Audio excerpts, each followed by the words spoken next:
La semana pasada nosotros estábamos viendo cómo se dieron a inicio una serie de eventos que culminaron con la muerte de nuestro Señor Jesucristo.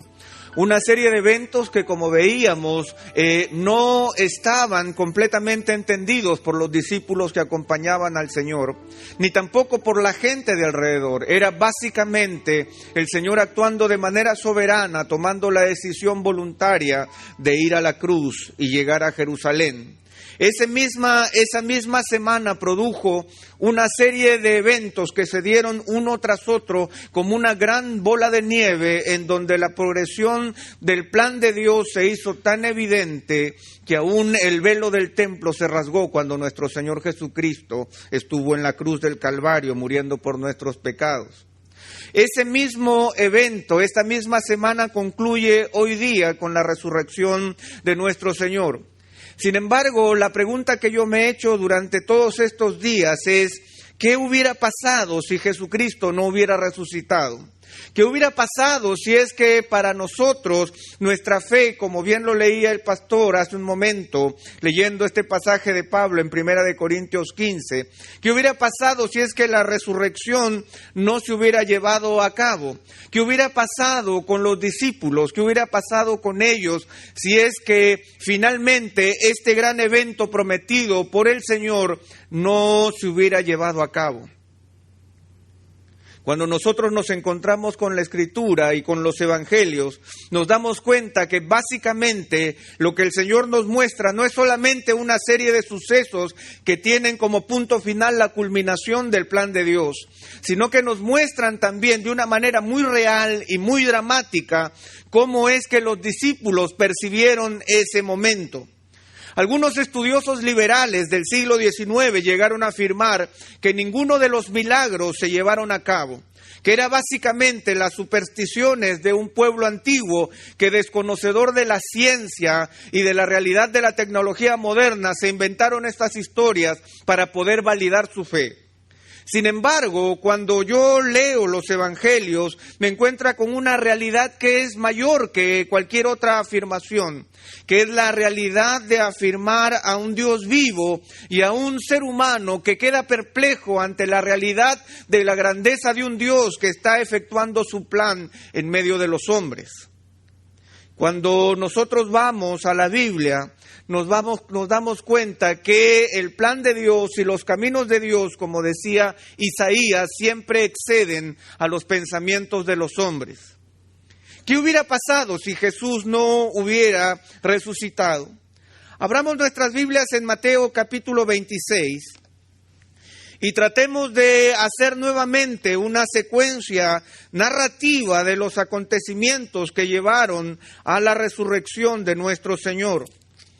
En Mateo, el capítulo 26, nosotros encontramos, a partir del verso 38, el Señor todavía con vida, los discípulos allí junto con el Señor en el Monte de los Olivos, allí en Getsemaní, el Señor hablando acerca de una realidad espiritual que ellos hasta ese momento no podían entender.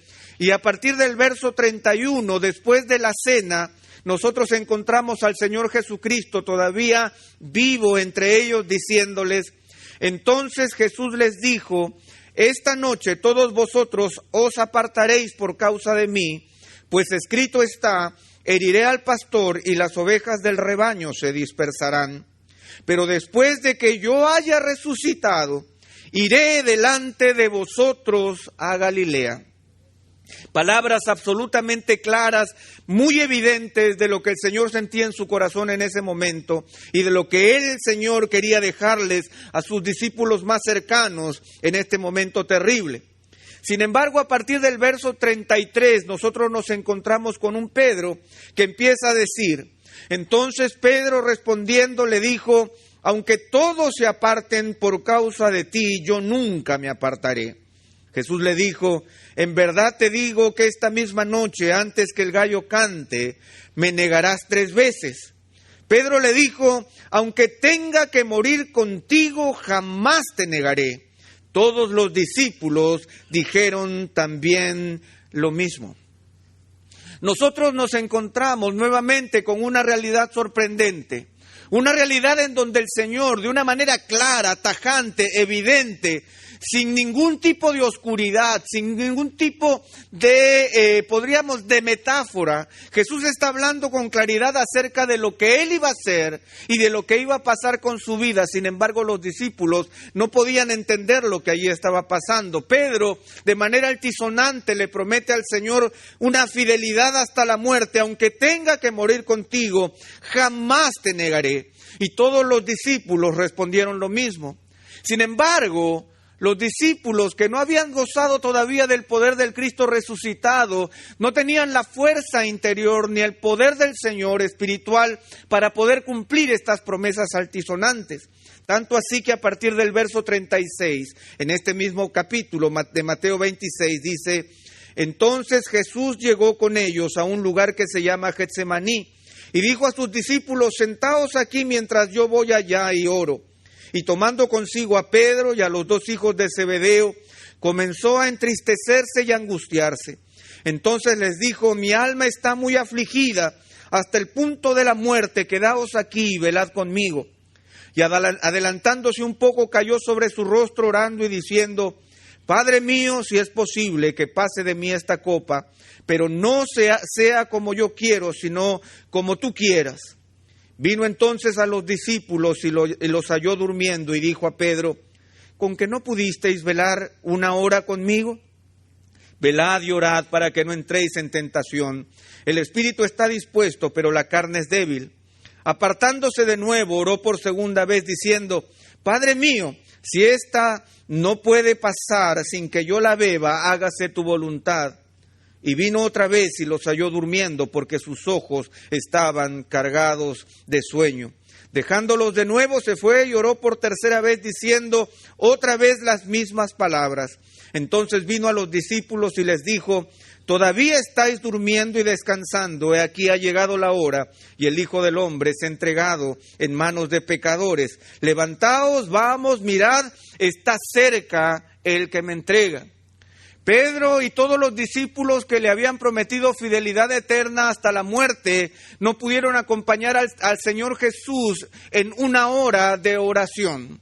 Ellos no tenían la fuerza suficiente para poder enfrentar todo el desafío espiritual que se venía consigo. Tanto así que nosotros encontramos en el texto que a pesar de todas estas promesas altisonantes, claramente vemos que el equipo de Jesús, las personas cercanas a Él, se iban desmoronando. El verso 47 dice: mientras todavía Él estaba hablando, he aquí Judas, uno de los 12, llegó acompañado de una gran multitud con espadas y garrotes de parte de los principales sacerdotes y de los ancianos del pueblo. Y nosotros conocemos la historia. Sabemos lo que sucedió en ese momento y sabemos lo que Judas vino a hacer. Pero en las palabras del Señor, el Señor empieza a narrar y a expresar su dolor con respecto a esta situación. Pero en el verso 56, Él dice: pero todo esto ha sucedido para que se cumplan las escrituras de los profetas. Entonces todos los discípulos le abandonaron y huyeron. Aquí hay algo paradójico, porque mientras en esta semana tan difícil el Señor iba cumpliendo paso a paso, milímetro a milímetro, de manera específica, las profecías milenarias que habían con respecto a Él, en esa misma medida, de manera milimétrica, los discípulos que acompañaron al Señor por 3 años durante su ministerio se iban deshaciendo milímetro a milímetro también. Mientras que Jesús vino a cumplir las profecías, dice el final del verso 56, todos los discípulos le abandonaron y huyeron. Y dice el verso 58, y Pedro le fue siguiendo de lejos hasta el patio del sumo sacerdote y entrando se sentó con los alguaciles para ver el fin de todo aquello. Y los principales sacerdotes y todo el concilio procuraban obtener falso testimonio contra Jesús con el fin de darle muerte. Y no lo hallaron, a pesar de que se presentaron muchos falsos testigos. pero más tarde se presentaron 2. Nosotros conocemos esta historia, pero yo quisiera volver al lugar de los discípulos, mientras Jesús estaba claramente cumpliendo las profecías del Padre. Mientras Jesús estaba allí parado con toda fuerza, cumpliendo la voluntad de Dios, nosotros nos encontramos con otra historia de la mano de los discípulos. En el verso 69, Jesús estaba, en el verso 68 nosotros encontramos que a Jesús estaba siendo golpeado, pero en el verso 69 dice: Pedro estaba sentado fuera en el patio y una sirvienta se le acercó y le dijo: tú también estabas con Jesús el Galileo. Pero él lo negó delante de todos ellos diciendo: no sé de qué hablas. Cuando salió al portal lo vio otra sirviente y dijo a los que estaban allí: este estaba con Jesús el Nazareno. Y otra vez se lo negó con juramento: yo no conozco a ese hombre. Y un poco después se acercaron los que estaban allí y dijeron a Pedro: seguro que tú también eres uno de ellos, porque aún tu manera de hablar te descubre. Entonces él comenzó a maldecir y a jurar: yo no conozco a ese hombre. Y al instante un gallo cantó. Y Pedro se acordó de lo que Jesús había dicho: antes que el gallo cante, me negarás 3 veces. Y saliendo fuera, lloró amargamente. Mientras nuestro Señor estaba cumpliendo las profecías, sus discípulos más cercanos se estaban desmoronando en su fe. Y al desmoronarse en su fe, estaban descubriendo su propia humanidad sin Dios. Al desmoronarse personalmente, al ser incapaces de cumplir las más grandes promesas que le habían hecho al Señor. Primero: Señor, si te voy a acompañar hasta la misma muerte. Pero mientras Jesús estaba entristecido y clamando por la voluntad de Dios, sus discípulos no pudieron siquiera acompañarlo en oración por 1 hora.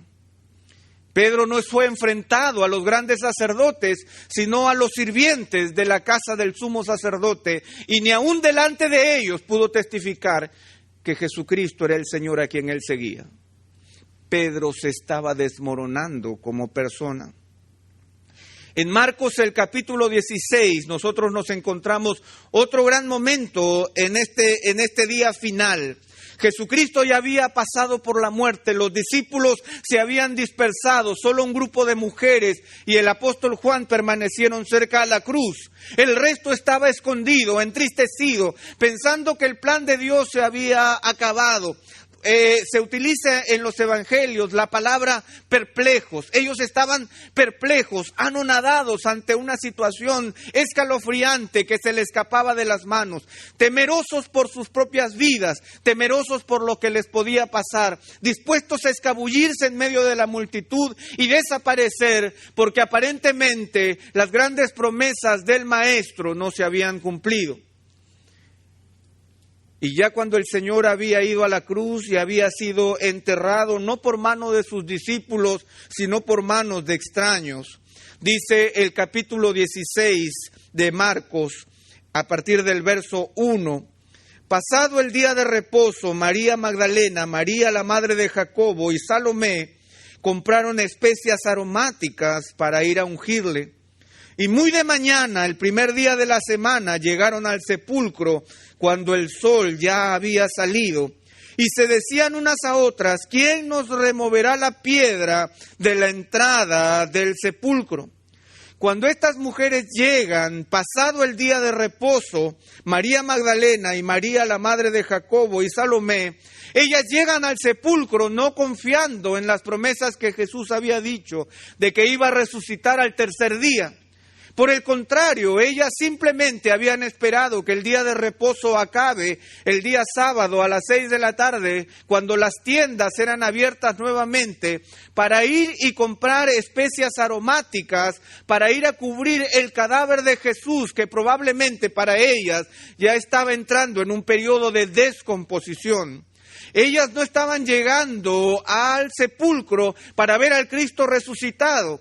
Ellas estaban llegando al sepulcro para terminar con el rito mortuorio que todo judío piadoso debería tener.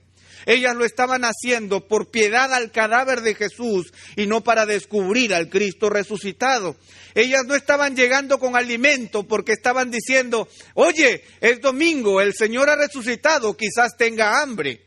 No, ellas estaban llegando con especias aromáticas que se compraban para seguir cubriendo el cadáver que empezaba a entrar en un periodo de descomposición.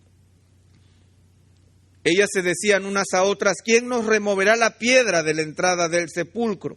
Sin embargo, el verso 4 dice, cuando levantaron los ojos vieron que la piedra, aunque era sumamente grande, había sido removida.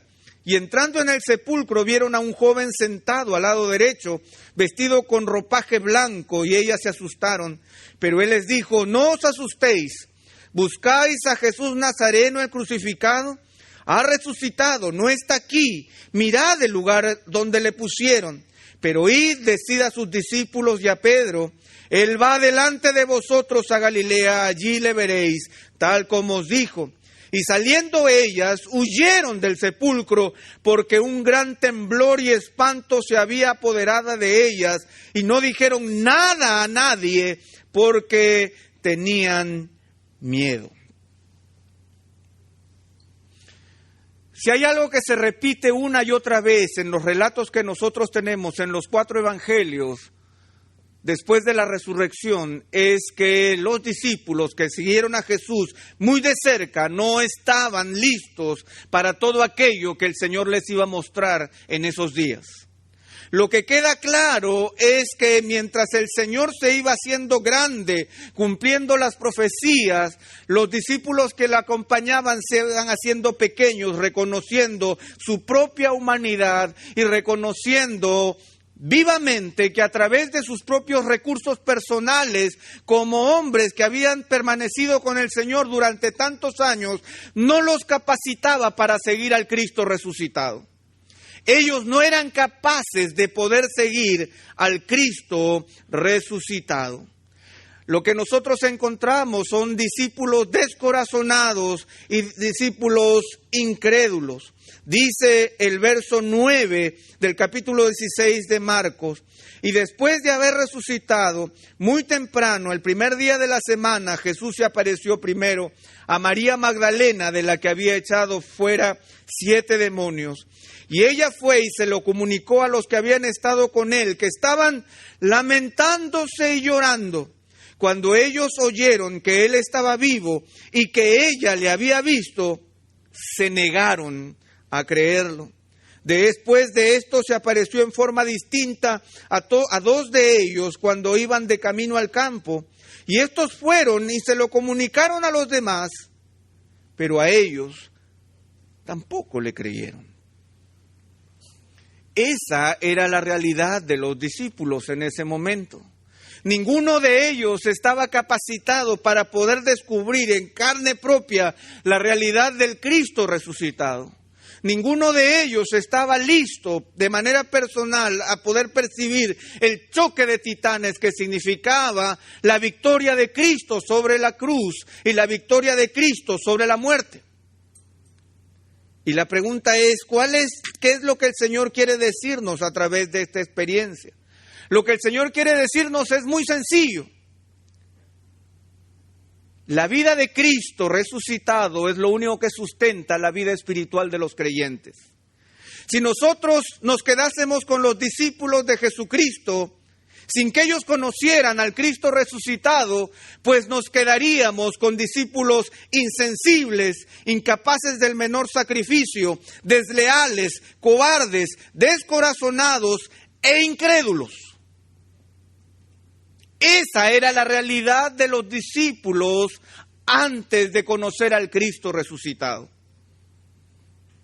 Hombres y mujeres que eran simplemente hombres y mujeres. En Lucas el capítulo 24, haciendo un avance a través de los evangelios, ustedes saben que son evangelios sinópticos y nos muestran la historia desde diferentes puntos de vista. Nos cuenta nuevamente La misma historia que acabamos de ver en Marcos. Y estas mujeres que entraron a la tumba, nos dice en el verso 3, y cuando entraron no hallaron el cuerpo del Señor Jesús, Lucas 24:3.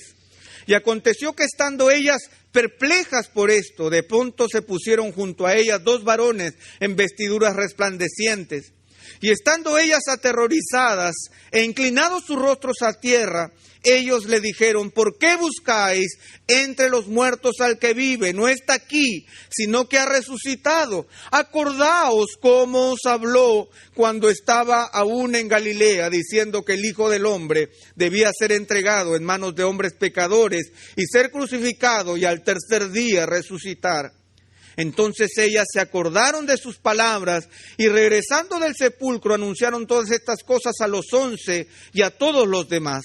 Eran María Magdalena y Juana y María, la madre de Jacobo. También las demás mujeres con ellas referían estas cosas a los apóstoles.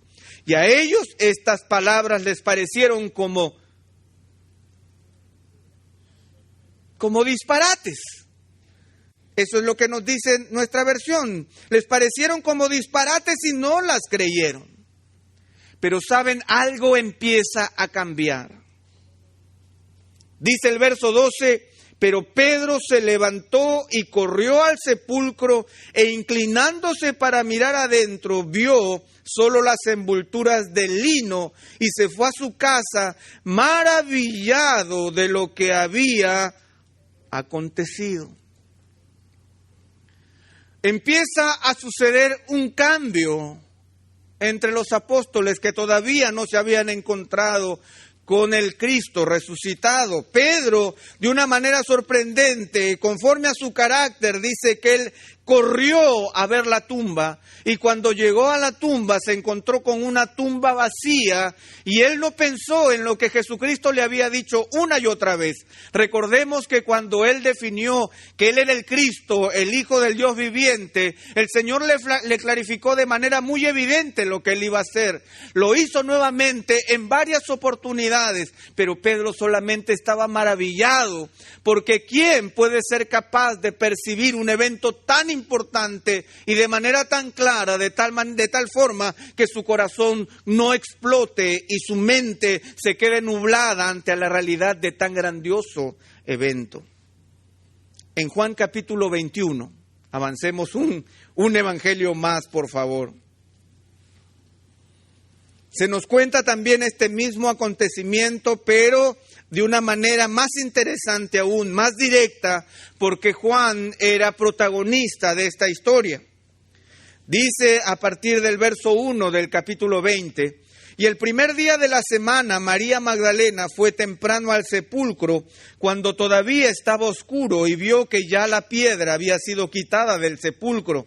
Entonces corrió y fue a Simón Pedro y al otro discípulo a quien Jesús amaba y le dijo: se han llevado al Señor del sepulcro y no sabemos dónde le han puesto. Salieron pues Pedro y el otro discípulo e iban hacia el sepulcro. Los dos corrían juntos, pero el otro discípulo corrió más aprisa que Pedro y llegó primero al sepulcro. E inclinándose para mirar adentro, vio las envolturas de lino puestas allí, pero no entró. Entonces llegó también Simón Pedro, tras él, entró al sepulcro y vio las envolturas de lino puestas allí y el sudario que había estado sobre la cabeza de Jesús, no puesto con las envolturas de lino, sino enrollado en un lugar aparte. Entonces también entró el otro discípulo, el que había llegado primero al sepulcro, y vio y creyó, porque todavía no habían entendido la Escritura, que Jesús debía resucitar de entre los muertos. Ahí nosotros vemos el proceso. Ellos estaban todavía incrédulos, maravillados, perplejos, tratando de entender en su propia mente cómo es que este suceso podría ser analizado bajo características meramente humanas. Esto que ellos estaban percibiendo se les escapaba de las manos, se les escapaba de toda idea de su propia razón, se les escapaba de las esperanzas que ellos tenían con respecto a quién era Jesucristo y qué es lo que Jesucristo debía hacer. Para ellos todo esto era perplejidad.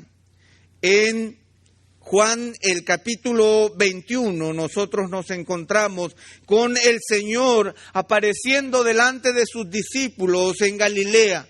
Y es en Galilea donde nosotros vemos de una manera más evidente cómo es que el Señor se presenta delante de ellos. Dice a partir del verso 1 del capítulo 21 de Juan: después de esto, Jesús se manifestó otra vez a los discípulos junto al mar de Tiberias y se manifestó de esta manera.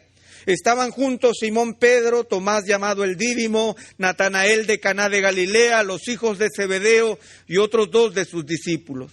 Simón Pedro les dijo: me voy a pescar. Ellos les dijeron: nosotros también vamos contigo. Fueron y entraron en la barca y aquella noche no pescaron nada. Cuando ya amanecía, Jesús estaba en la playa, pero los discípulos no sabían que era Jesús. Entonces Jesús les dijo: hijos, ¿acaso tenéis algún pescado? Le respondieron: no. Y él les dijo: echad la red al lado derecho de la barca y hallaréis pesca. Entonces lo echaron y no podían sacarla por la gran cantidad de peces. Entonces aquel discípulo a quien Jesús amaba dijo a Pedro: ¡es el Señor! Oyendo pues Simón Pedro que era el Señor, se ciñó la ropa porque se la había quitado para poder trabajar y se echó al mar. Pero los otros discípulos vinieron en la barca porque no estaban lejos de la tierra, sino a unos 100 metros, arrastrando la red llena de peces. Entonces, cuando bajaron a tierra, vieron brasas ya puestas y un pescado colocado sobre ellas y pan. Jesús les dijo: traed alguno de los peces que habéis pescado ahora. Simón Pedro subió a la barca y sacó la red a tierra, llena de peces grandes, 153, y aunque había tantos, la red no se rompió. Jesús les dijo: venid y desayunad. Ninguno de los discípulos se atrevió a preguntarle: ¿quién eres tú?, sabiendo que era el Señor.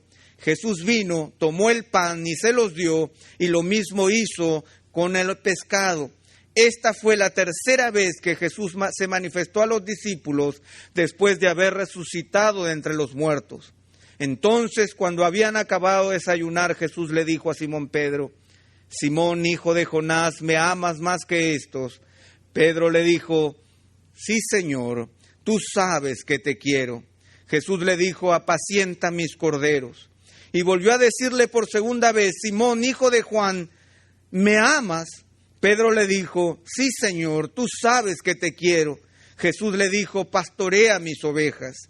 Le dijo por tercera vez: Simón, hijo de Juan, ¿me quieres? Pedro se entristeció porque la tercera vez le dijo: ¿me quieres? Y le respondió: Señor, tú lo sabes todo, tú sabes que te quiero. Jesús le dijo: apacienta mis ovejas. Poco a poco, la vida del Cristo resucitado fue haciéndose una realidad en medio de la vida de los discípulos. Primero vieron que la tumba estaba vacía y luego se dieron cuenta que el Señor que había dejado la tumba vacía estaba presente en medio de ellos. El Señor resucitado, el Cristo resucitado, estaba con ellos de manera evidente y por muchos días el Señor estuvo con ellos. Ahora estos discípulos que eran insensibles e incapaces del menor sacrificio, desleales y cobardes, descorazonados e incrédulos, empieza a efectuarse dentro de su corazón un cambio radical, un cambio transformador. La vida del Cristo resucitado empieza a trabajar nuevamente en ellos y ellos empiezan a vivir no por sí mismos, sino por la vida del Señor en ellos. Cristo empieza a moverse dentro de sus propios corazones. Y es por eso que nosotros encontramos una gran diferencia entre los hombres y las mujeres que estaban perplejos en esa semana difícil en que el Señor fue a la cruz y resucitó de entre los muertos. Y 50 días después, en el Pentecostés, nos encontramos con un grupo de hombres y mujeres radicalmente cambiados porque habían llegado llegado a entender y percibir que el Señor Jesús vino a la cruz a morir por nuestros pecados y que al tercer día resucitó de entre los muertos. Esa verdad transformadora caló dentro de su ser, se volvió una verdad personal y a través de esta verdad personal ellos testificaron al mundo. El Pedro cobarde que no fue capaz de cumplir sus promesas delante de Dios. En Hechos el capítulo 2, delante de todos los israelitas, ahí en la puerta del templo, él llega a decir, en Hechos capítulo 2, el verso 22, varones israelitas, escuchad estas palabras. Jesús el Nazareno, varón confirmado por Dios entre vosotros con milagros, prodigios y señales, que Dios hizo en medio vuestro a través de él, tal como vosotros mismos sabéis, a este entregado por el plan predeterminado y el previo conocimiento de Dios, clavasteis en una cruz por manos de impíos y le matasteis, a quien Dios resucitó, poniendo fin a la agonía de la muerte, puesto que no era posible que él quedara bajo el dominio de ella. Y dice el verso 36, sepa pues con certeza toda la casa de Israel, que a este Jesús a quien vosotros crucificasteis, Dios le ha hecho Señor y Cristo. Esa es la realidad del Evangelio. Esa es la realidad transformadora que llevó a estos discípulos incrédulos y tímidos a una realidad de poder transformador cuando vieron al Cristo resucitado en medio de ellos. Esta realidad se hace palpable justamente en la vida de Pedro. Los evangelios lo que nos tratan de decir es de manera muy evidente y clara lo que un hombre sin la vida del Cristo resucitado puede llegar a ser y lo que después un hombre con la vida del Cristo resucitado en él puede llegar a ser. Un hombre sin Cristo puede hacerle muchas promesas al Señor, pero nunca cumplirlas. Un hombre sin Cristo puede acompañar al Señor, pero nunca estar con Él. Un hombre sin Cristo y sin la vida del Cristo resucitado puede ver la tumba vacía, pero quedarse perplejo sin reconocer que el Señor es Rey, Rey de reyes y Señor de señores. Un hombre sin Cristo puede estar allí escuchando la palabra de Dios sin entenderla. Solamente cuando una persona vive por el Cristo resucitado puede realmente empezar a cumplir sus promesas, empezar a vivir una vida de fe y empezar a vivir una vida transformada. Eso es lo que Pedro nos enseña. ¿Qué hubiera pasado si Cristo no hubiera resucitado? Pues esos hombres se hubieran quedado insensibles, incapaces de sacrificio, desleales, cobardes, descorazonados e incrédulos. Pero porque el Señor Jesús resucitó, su vida fue transformada. Cuando Pedro sana al cojo, allí en Hechos el capítulo 3, cuando Pedro lo levanta y todo el pueblo se da cuenta de este portento, en el capítulo 3, en el verso 12, él dice algo que es radical. Al ver esto, Pedro dijo al pueblo: varones israelitas, ¿por qué os maravilláis de esto? ¿O por qué nos miráis así, como si por nuestro propio poder o piedad le hubiéramos hecho andar? El Dios de Abraham, de Isaac y de Jacob, el Dios de nuestros padres, ha glorificado a su siervo Jesús, al que vosotros entregasteis y repudiasteis en presencia de Pilato, cuando éste había resuelto ponerle en libertad. Mas vosotros repudiasteis al santo y justo y pedisteis que se os concediera un asesino, y disteis muerte al autor de la vida, al que Dios resucitó de entre los muertos, de la cual nosotros somos testigos. Nosotros somos testigos. Pedro reconoce delante de la multitud: señores, este milagro no es producto de mi poder. Yo no tengo poder para sanar a un enfermo.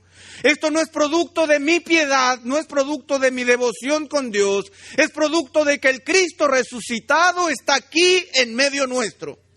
Esa es la realidad. Yo soy un testigo de que Él está aquí presente. Esa es la vitalidad y la fuerza del poder del Cristo resucitado.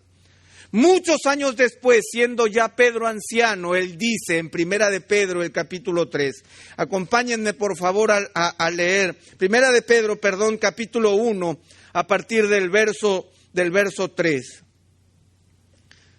Ya al final de sus días, cuando él está a punto de terminar su ministerio, su muerte está cercana, siendo ya un hombre anciano, Pedro llega a decir: bendito sea el Dios y Padre de nuestro Señor Jesucristo, quien según su gran misericordia nos ha hecho nacer de nuevo a una esperanza viva mediante la resurrección de Jesucristo de entre los muertos, para obtener una herencia incorruptible, inmaculada y que no se marchitará, reservada en los cielos para vosotros, que sois protegidos por el poder de Dios mediante la fe para la salvación que está preparada para ser revelada en el último tiempo.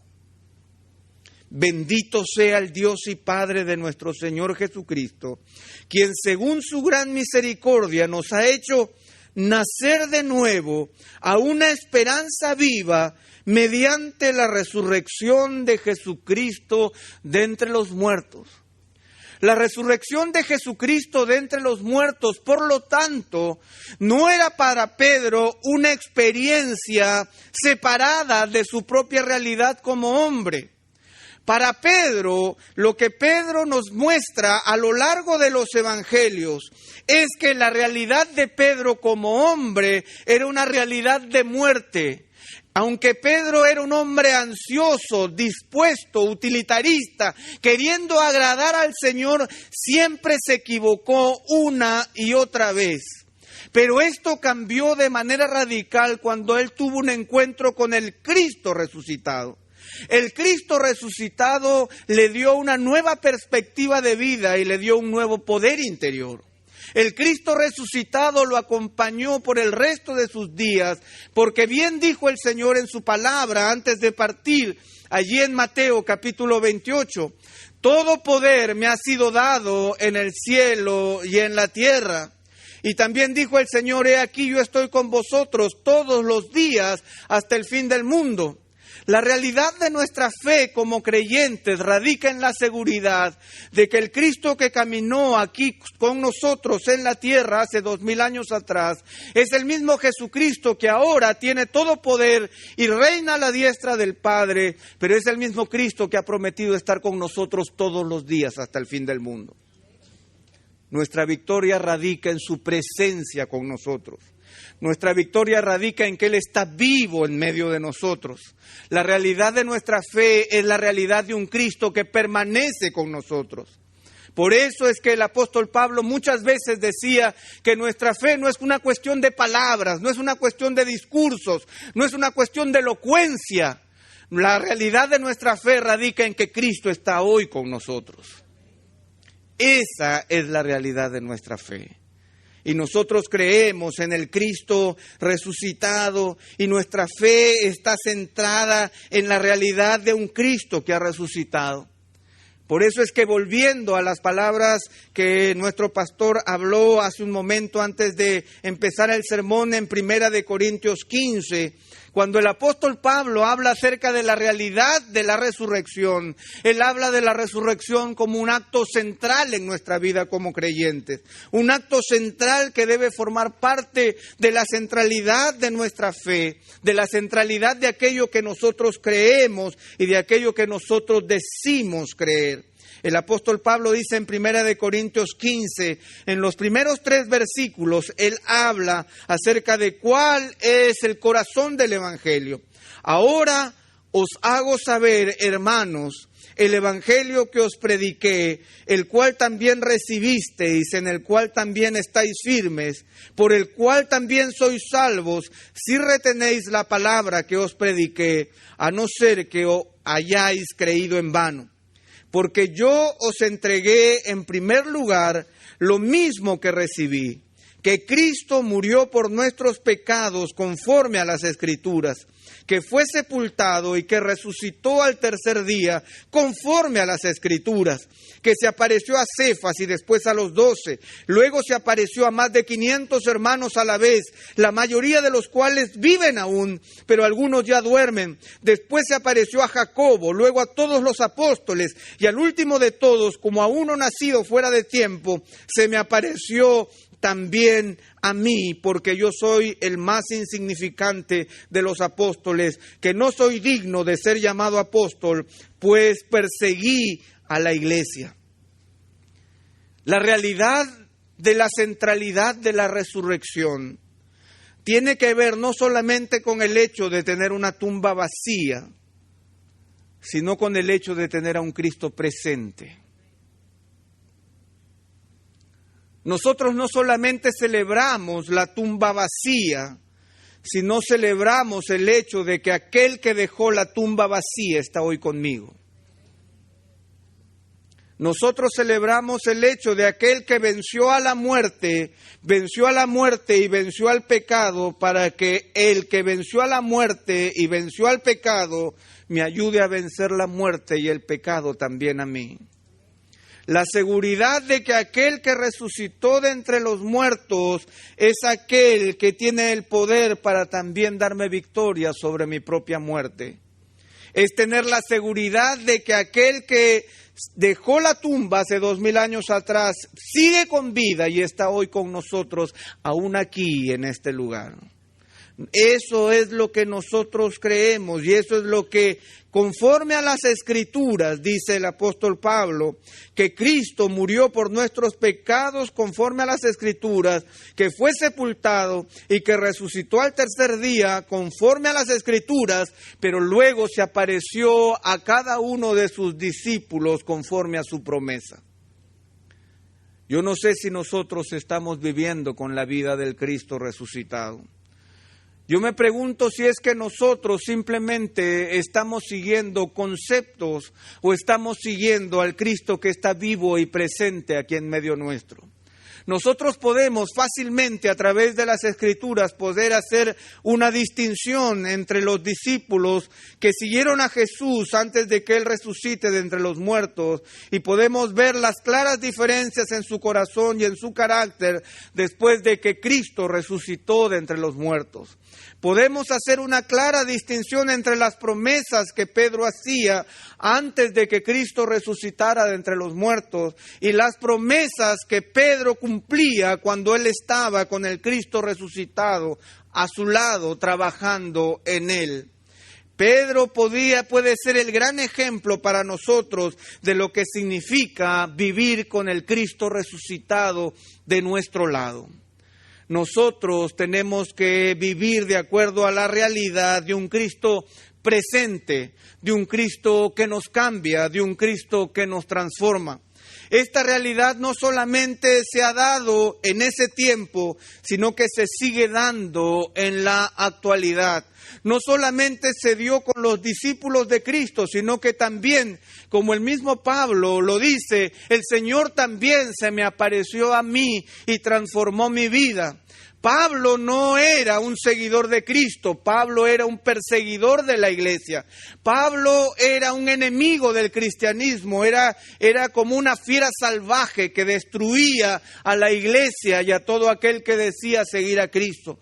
Pero un día, camino a Damasco, cuando él iba con cartas para tomar presos a los cristianos, ese día, mientras él iba entrando a la ciudad, el Señor mismo, el Cristo resucitado, se le apareció delante de él y le dijo: Saulo, Saulo, ¿por qué me persigues? Y cuando Pablo preguntó: ¿quién eres, Señor?, ¿qué respondió la voz? Yo soy Jesús, a quien tú persigues. Y fue ese encuentro con el Cristo resucitado que cambió su existencia para siempre. Es el encuentro con el Cristo resucitado lo que cambia nuestra vida para siempre. Es el encuentro con el Señor que vive y permanece entre nosotros el que cambia la vida para siempre.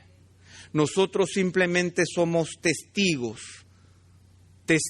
como lo dice el apóstol Pablo ahí en 1 Corintios 15. Nosotros debemos ser testigos de que Cristo ha resucitado, porque si no damos cuenta de su resurrección y su permanencia entre nosotros, entonces simplemente somos testigos falsos.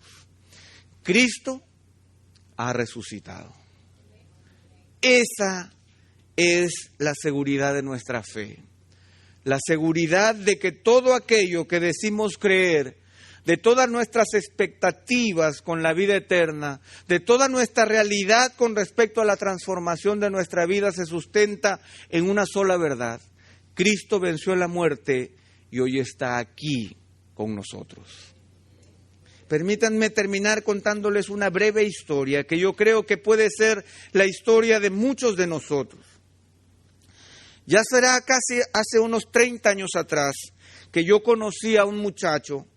Un muchacho en ese momento era un muchacho joven, como de 20 y tantos años. Él se llamaba Alberto. Alberto era un muchacho bastante humilde, de una condición bastante humilde. Y él era un muchacho grande, de una apariencia así, una apariencia no muy agradable, por decirlo de alguna manera. Si uno lo miraba por la calle, por la forma en que él vestía y por su actitud, por su rostro, por la forma de su rostro, uno podría decir, esta no es una de las personas con las que yo quisiera cruzarme en el camino. Pero aunque él era de apariencia desagradable, por llamarlo de alguna manera, sin embargo él tenía un corazón muy noble. Cuando yo lo conocí en la iglesia, él siempre me hablaba de cuánto el Señor había hecho en su vida. Y un día yo le pregunté, bueno, y cuéntame, Alberto, ¿cómo es que tú llegaste a conocer al Señor? ¿Cómo es que tú llegaste a los pies de Jesucristo? Y Alberto me dijo, bueno, tú no lo vas a creer, pero mira, tú sabes que yo soy una persona muy humilde. Yo a veces en las noches yo me levantaba para trabajar. Yo iba recogiendo de las basuras, yo iba recogiendo botellas, iba cogiendo latas, cajas, que luego yo iba almacenando para luego venderlas en el mercado. Ese era lo que yo hacía, pero lo tenía que hacer muy de madrugada. La gente saca la basura en la noche y yo pasaba por las noches, iba recorriendo las calles. Un día, un patrullero, un carro policial, vino y me vio allí como caminando por unas casas. El patrullero se detuvo, me preguntó qué hacía. Yo le dije que estaba recogiendo botellas y latas y cajas y no me creyeron. Entonces simplemente me detuvieron porque yo era una persona sospechosa y me llevaron a la cárcel. Yo nunca había estado en una cárcel, me dijo, nunca había yo caído preso, nunca antes había estado, y yo estaba muerto de miedo. Siendo tan grande, este hombre me dice que él temblaba. Así que con insultos lo tomaron y lo metieron en una celda que ya estaba oscura, donde vio una serie de cuerpos tirados en el piso, durmiendo. Él dice que él buscó un rinconcito donde poder esconderse, porque no sabía con qué personas se iba a topar en la mañana cuando estas personas durmiendo se despierten. Él estaba allí y dice que se arrodilló en un rincón y con los ojos tratando de no mirar y mirar, él pasó la noche pidiéndole a Dios que lo ayude porque él no sabía a qué se iba a enfrentar a la mañana siguiente. Él casi entre dormido y despierto pasó la madrugada y en la mañana pues el resto de compañeros de celda empezó a despertarse. Y él asustado empezó a temblar porque no sabía con quiénes se iba a enfrentar, qué cosa podía pasarle en ese lugar. Él miraba de reojo tratando de descubrir quiénes estaban allí y la gente empezaba a descubrir que había un personaje nuevo entre ellos. Él los miraba con recelo, los otros también lo miraban con recelo a él.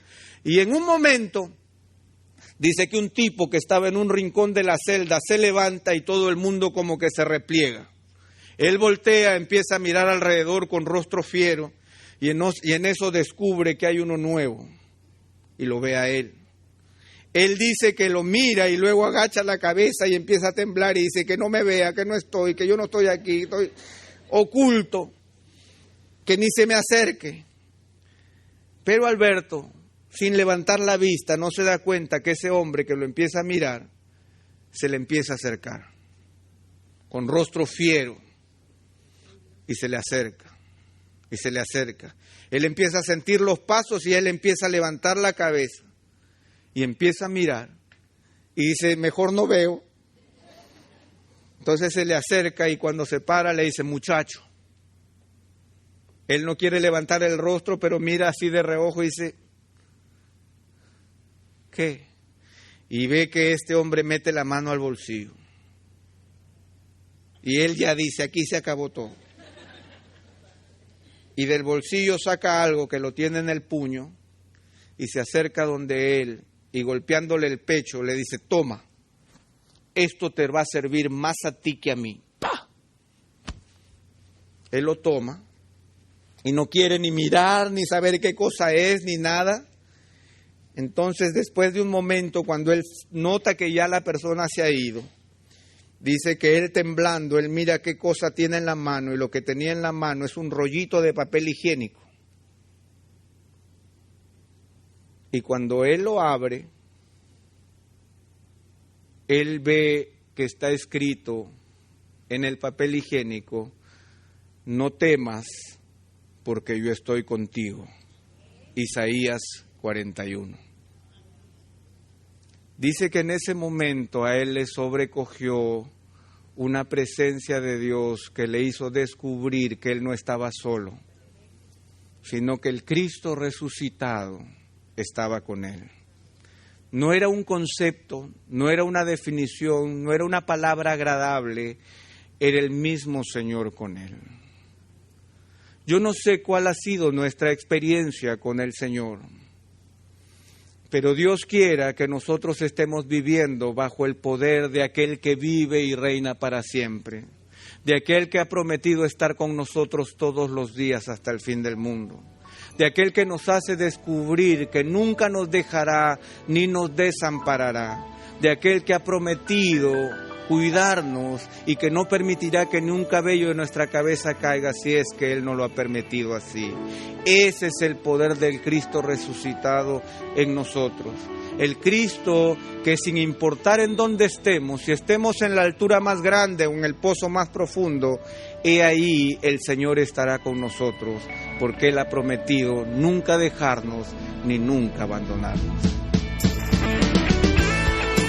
Integridad y Sabiduría es una producción que llega hasta ustedes gracias a los aportes de individuos y empresas comprometidos con la defensa de la fe. Para más información, preguntas y comentarios, visite nuestra página de internet www.integridadysabiduría.org. En esta página encontrará información sobre la producción de este y otros recursos que ponemos a su disposición, como también las formas en las que usted puede contribuir con la producción de programas como estos. Les invitamos nuevamente a visitar nuestra página de internet www.integridadysabiduría.org. Será hasta la próxima, cuando nos reencontremos con Integridad y Sabiduría.